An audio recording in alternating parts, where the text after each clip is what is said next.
오늘도 귀한 은혜가 우리 모두에게 함께하기를 주의 이름으로 축원합니다. 우리가 인생의 길을 종종 가다 보면은 기로에 놓일 때가 있어요. 뭐 두 갈래든지 세 갈래든지 네 갈래든지 갈림길이 있을 수 있다라고 하는 거죠. 우리가 걸어가고 운전하고 가는 길들이 그냥 직선의 길만 있지 않아요.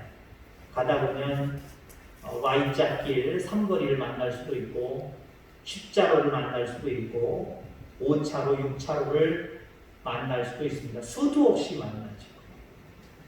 자, 그럴 때 여러분들은 어떻게 결정을 하십니까? 두 쪽 다, 세 쪽 다, 네 쪽 다를 다 결정할 수 없겠지요.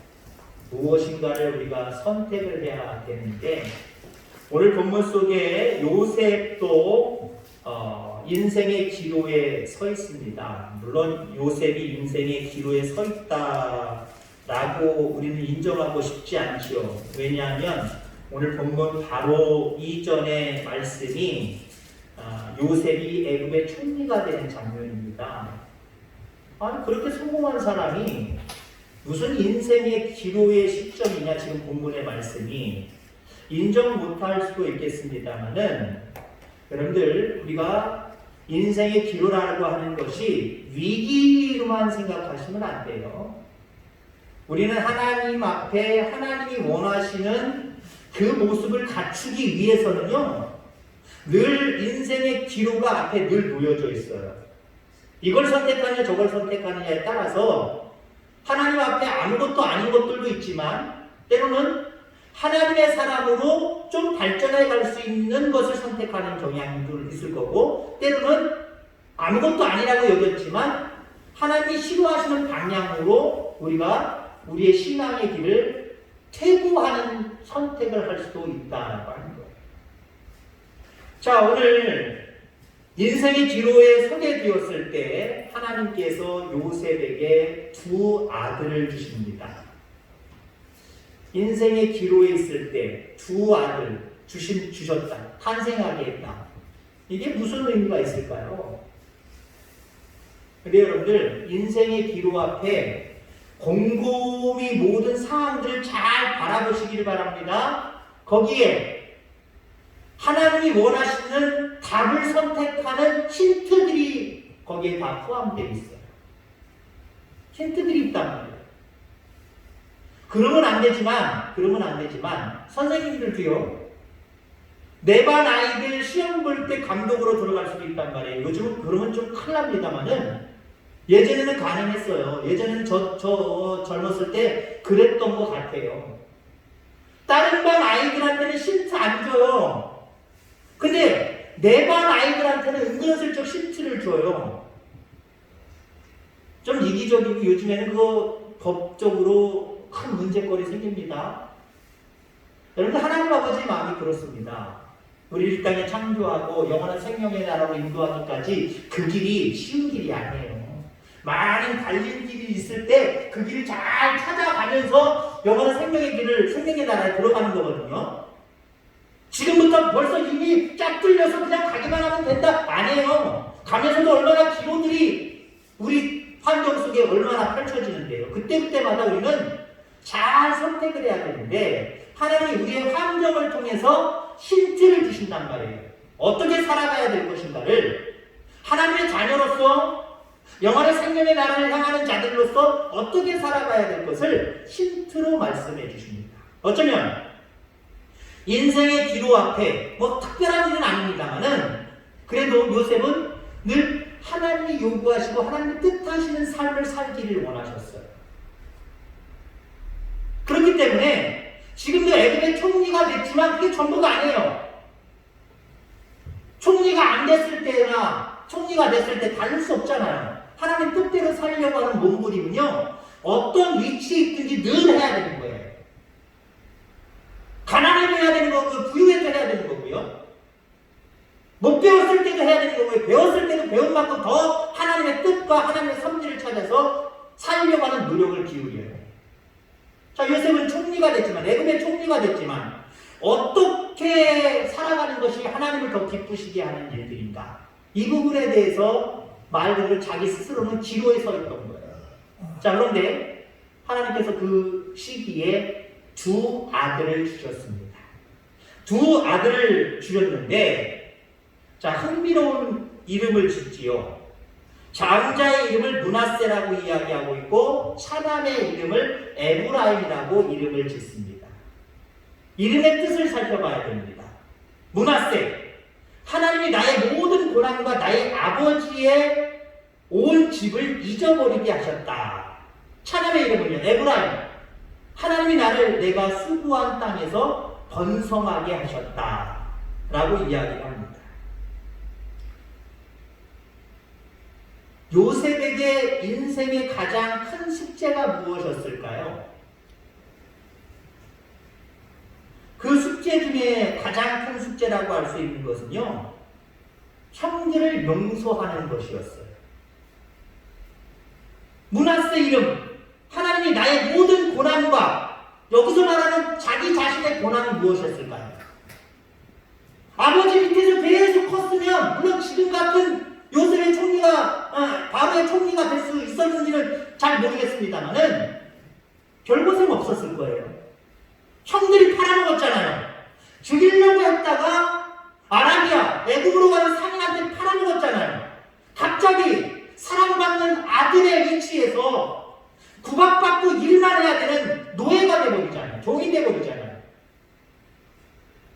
그것뿐만입니까? 그것 때문에 총애받던 집안의 안주인의 보디발의 아내 모략에 의해서 감옥에까지 가잖아요.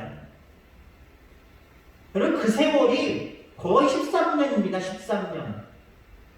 13년 동안 아버지를 떠나서 아버지 없는 서러움을 남의 종살이하고 감옥살이 하면서 보냈던 사람이 바로 요셉이에요. 여기서 말하는 므낫세 이름의 뜻에 하나님이 나의 모든 고난과 그 고난을 얘기하는 거예요. 나의 아비의 온 집 일을 잊어버리게 하셨다. 아버지의 일이 뭐예요? 아버지 집에서의 일이 뭐예요? 형들 얘기하는 거예요. 므낫세를 낳고 뭐라고 이름 줬다고요? 용서해야 되겠구나. 그러니까 지금 애굽의 총리가 되어서 권력을 마음대로 휘두를 수 있는 상황이 되어버렸단 말이에요. 그런 상황 속에서 하나님은 그의 삶을 어떻게 살기를 원하시는가? 네가 꿈대로 이루어졌으면 그것으로 그치지 말고 용서하는 사람이 됐으면 좋겠다. 한마디로 용서, 오늘 번성의 축복이라고 하는 말씀의 제목을 정했습니다만 사실 두 가지예요. 네가 용서의 축복을 좀 받았으면 좋겠다. 그거예요. 여러분, 우리가 살아갈 새로운 인생이 자유의 인생이 되려면요, 행복의 인생이 되려면요, 무엇보다도 과거를 용서할 수 있어야 됩니다. 과거로부터 자유로운 사람만이 미래를 향해서 앞으로 전진할 수 있기 때문에 그래요. 그러나 과거에 매여서 아이고 저것들 하고 용서하지 못하는 그 마음으로는요, 미래를 향한 지혜, 미래를 향한 뭘 설계, 이게 제대로 되지가 않아요. 여러분들, 만약에 요셉이 자기의 형제를 지금까지도 마찬가지고 애굽의 총리가 됐으니까, 야 내가 이만한 힘을 가졌으니까 형들 두고 봐라.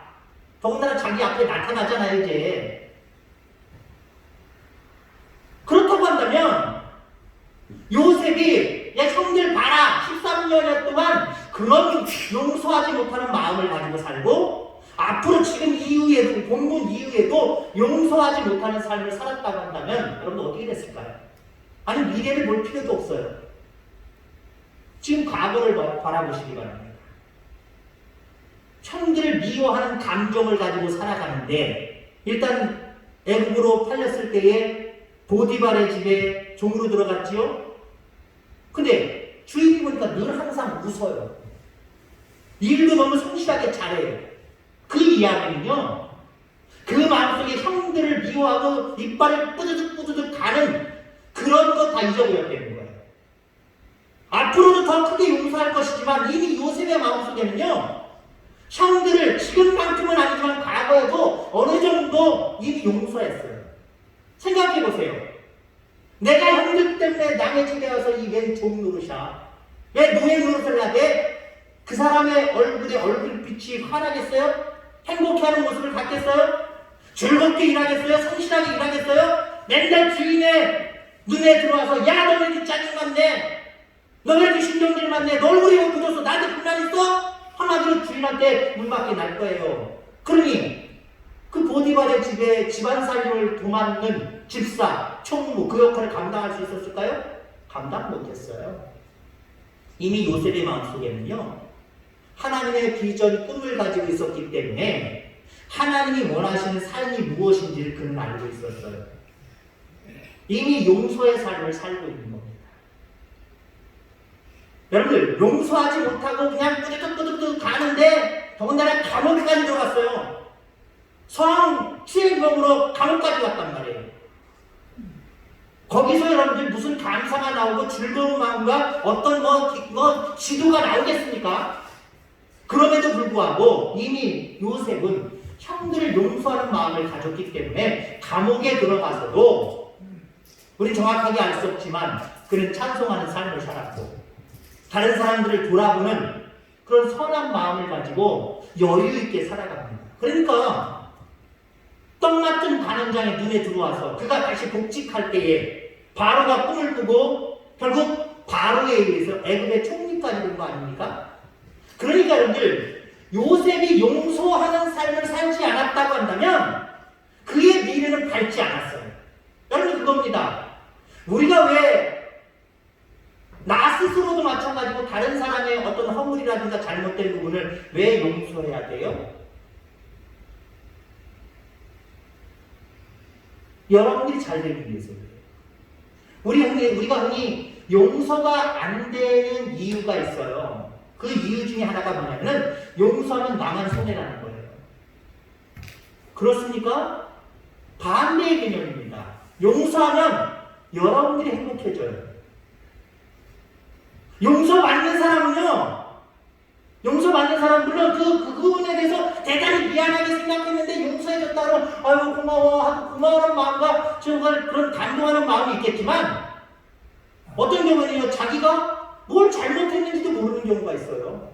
그러면 내가 너를 용서해줘 그러면 만약에 알고 있는 사람이라고 한다면 감동받는 것 이거 어느 정도 시간 지나면 끝나버리는 거예요.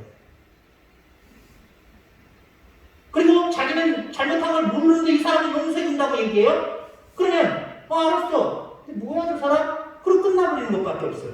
근데 용서하는 입장에서 보면은요 그 사람이 자기가 용서받아야 될 행동을 했는지 아는지 모르는지를 모르겠지만 용서하는 입장에서는 둘 다 나에게 기쁨이 먼저 있어요. 즐거움이 있어요. 그리고 용서하는 자는요 여유로워하죠. 용서하는 자는요 기쁨이 있고 행복이 있어요. 그러니 여러분들 그 모습 속에 기도하게 되었고 그 모습 속에 하나님 앞에 지혜를 구하게 되었고 그의 미래는 밝아질 수밖에 없다라고 하는 겁니다. 여러분 용서하시기 바랍니다. 하나님도 여러분의 죄를 용서해 주셨잖아요. 십자가의 보혈로 깨끗하게 다 조건 없이 씻겨주셨잖아요. 그러면 우리도 어떤 대상이 되는지는 모르겠지만 여러분 용서할 수 있기를 바랍니다. 여러분 용서가 실천으로 옮겨지려고 한다면요 모든 상황을 하나님의 관점으로 바라봐야 돼요. 그럼 용서하기가 쉬워져요. 나는 너무 억울해 내 입장 내 감정으로만 생각하면 용서가 안 되는 거예요. 형들이 나를 팔아먹을 수가 있어? 아니야 난 죽이려고 까지 했었어. 그래 결국은 팔아먹었어. 그것도 잘못된 거야. 내가 왜 그들한테 이렇게 취급을 당해야 돼? 자기 감정과 자기 관념을 가지고 있었으면 용서 못해요. 근데 여러분 요셉이 어떤 관념을 가졌어요? 하나님의 관념을 가졌어요. 하나님의 시야를 가지고 바라봤어요. 하나님이 이 일을 통해서 나에게 허락하신 뜻이 있을 것이다 라고 하는 관점으로 바라봤단 말이에요. 창세기 45장 5절에 보니까 당신들이 나를 이곳에 팔았다고 해서 근심하지 마소서 한탄하지 마소서 하나님의 생명을 구원하시려고 나를 당신들보다 먼저 보내셨나이다. 아니 팔아서 갔지. 당신들보다 나를 먼저 하나님이 보내셨대요. 이거는요 하나님 입장으로 바라봐야만 보이는 거예요. 내 입장으로 바라보면요 니들이 팔아먹고 내가 정말 고생하러 애굽으로 들어갔지 이렇게 나와요. 내가 왜 그런 취급을 당해야 돼? 라고 그들 향해서 말을 대고 이게 터져나올 수밖에 없어요. 근데 요셉은요 하나님의 관점으로 바라봤다니까요. 45장 8절에도 또 이렇게 얘기합니다. 그런즉 나를 이리로 보낸 이는 당신들이 아니요 하나님이시라. 하나님이 나를 바로에게 아버지로 삼으시고 그 온 집의 주로 삼으시며 애굽 온 땅의 통치자로 삼으셨나이다. 지금 이 사건은 이게 바로 이어지는 내용이에요. 형제들을 만나자마자 물론 여러 가지 시험을 하긴 합니다만은 용서하잖아요. 그 용서가 어떻게 실천이 되어졌을까요? 내가 용서해야지라고 다짐하는 것과 실질적으로 용서하는 것 차이에는요 엄청난 벽이 있어요. 누구든지 나도 용서해야지 근데 용서가 안 되는 경우가 상당히 많아요. 그 벽이 너무 두껍기 때문에. 요셉은 지금 본문 41장 후반절에서 내가 용서해야지. 내가 아들을 하나님이 주셔서 므낫세를 주셨어. 내가 총리가 됐지만 언젠가 형제들을 만날 텐데 이 형제들 용서하라고 용서하는 삶을 살라고 하나님이 나에게 아들을 주셨고 나는 그런 맥락으로 이 아들의 이름을 므낫세를 줘야지. 이렇게 작정한 거예요. 근데 작정한 것과 45장으로 넘어가서 그 이전입니다만은 형제들을 만나고 마지막에는 45장에 용서하는 말을 하잖아요. 이게 어떻게 가능해요? 하나님의 관점, 이거예요. 하나님의 관점.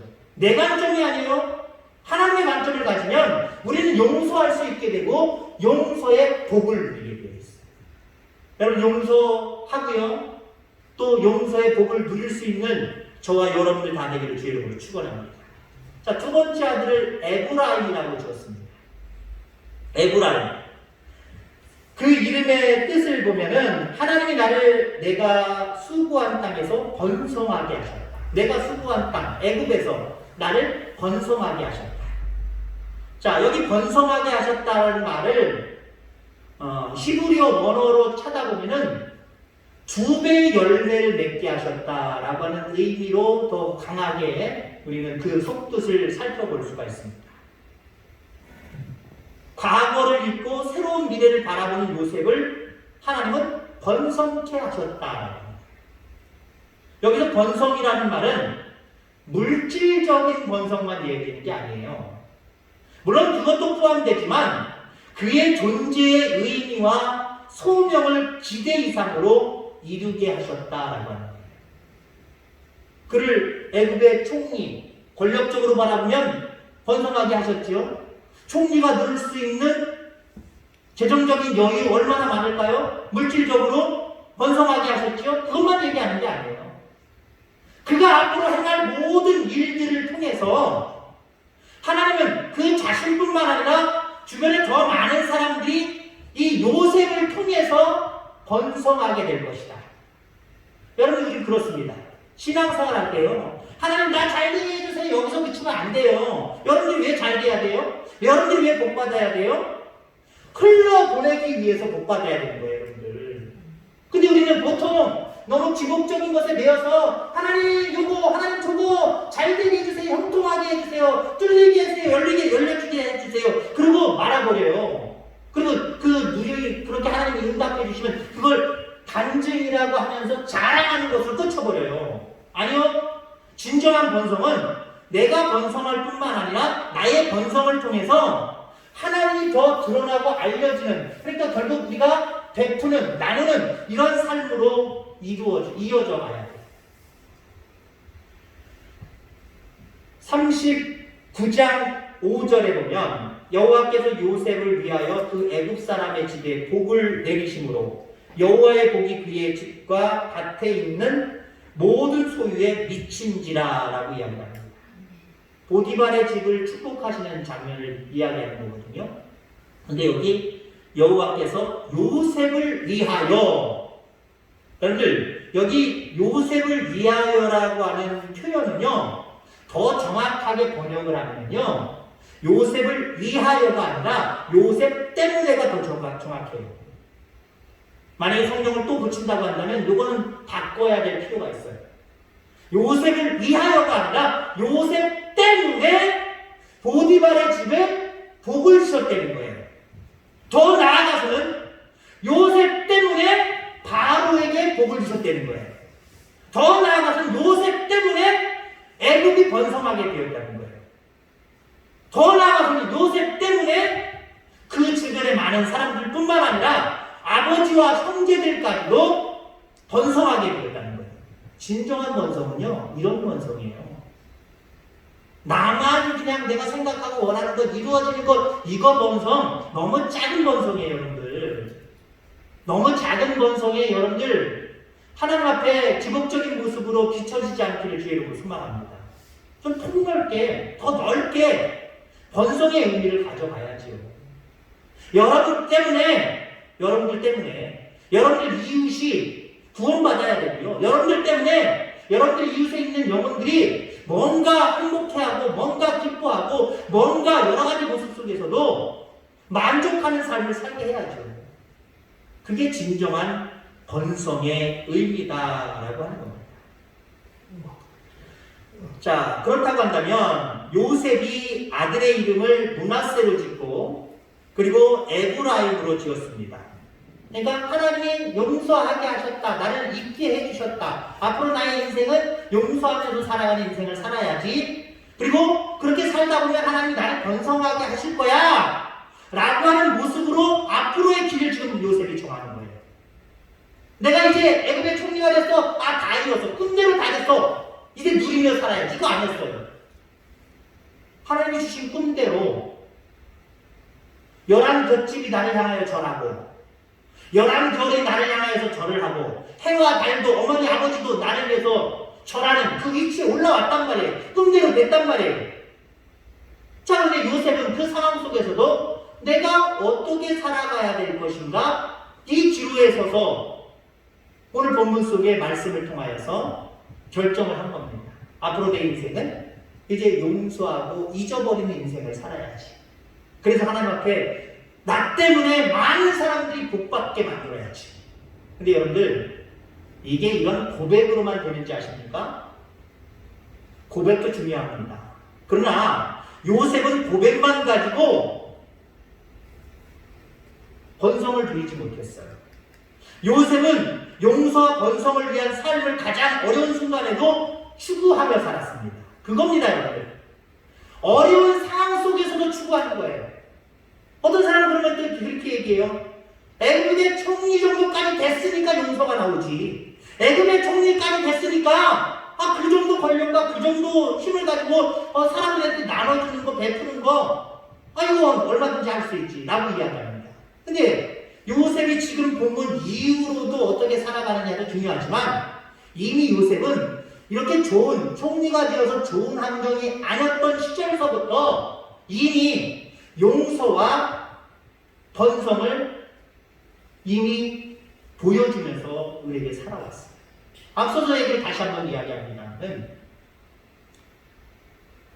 남의 집에 종으로 들어갔단 말이에요. 일단 팔려오는 과정도 너무 괴롭고 힘들고 정말 배반감을 느끼겠지만 이제 당장 그 집에 딱 예속이 되어서 딱 들어가는 순간부터 이게 현실이구나 이걸 느끼게 된단 말이에요. 그 느끼는 과정 속에서 어떻게 밝은 얼굴이 나오고 어떻게 성실히 일하는 모습이 나옵니까? 앞서도 얘기했지만 이미 어려운 상황 속에서도 요셉은 용서의 삶을 살고 있었어요. 그리고 꿈을 가지고 있으면서 이게 전부가 아니라 하나님 반드시 나의 꿈대로 이루어지실 것이라고 하는 번성케 해주실 것이라고 하는 그 믿음을 가지고 하나님 앞에 기도하는 마음으로 요셉은 살았어요. 감옥의 열악한 환경 속에서도 마찬가지. 감옥의 어려운 환경 가운데 왜 내가 감옥에 들어와야 되지? 우리 여주인이 성격이 정말 이상해서 그래. 그렇게도 생각했겠지만 결론적으로 모아지는 것은 형들 때문에 그래. 사실은 형들이거든. 형들이 팔지만 않으면 내가 지금 이런 꼴을 안 당하는 거거든. 근데 이미 그 어려운 상황 속에서도 요셉은요, 형들을 감옥에서도 용서하는 마음을 가졌고요. 이게 내 전부가 아니라 하나님이 나를 꿈대로 번성하게 하실 거야 라고 하는 번성의 복의 비전을 가지고 그 어려운 상황 속에서도 비전을 바라보며 기도하는 삶을 살았어요. 그러니까 그가 용서의 기쁨을 누렸고, 그러니까 그가 번성의 축복을 누리는 거예요. 그냥 고백만 가지고 된 게 아니에요. 여러분 그렇습니다. 여러분들도 용서의 축복을 충만히 받기를 원합니다. 용서하는 자가 받는 축복을 받으란 말이에요. 또 용서하며 살아갈 때에 하나님이 여러분을 번성케 하는 복을 받기를 간절히 소망합니다. 그러하기 위해서는 고백도 해야 되지만 어떤 상황이든지 상황 따지지 마세요. 아니 나 이런 상황에서 안 돼요. 저런 상황에서 안 돼요. 우리는 너무 상황을 너무 바라보는 것 같아요. 하나님의 관점을 가지면 상황은 안 보이게 되어 있어요. 내 관점을 가지니까 자꾸 상황들이 눈에 보이는 거예요. 눈에 밟히는 거예요. 하나님의 관점을 가지시기 바랍니다. 그러면 어떤 상황 속에서도 용서가 실천이 되고 나를 통하여 나뿐만 아니라 다른 사람에게도 영향력이 끼치는 번성의 축복을 누리게 되어 있어요. 이런 용서의 축복, 번성의 축복을 사모하고 누리는 저와 여러분들 다 되기를 주의 이름으로 축원합니다. 기도하겠습니다. 하나님 아버지 감사합니다.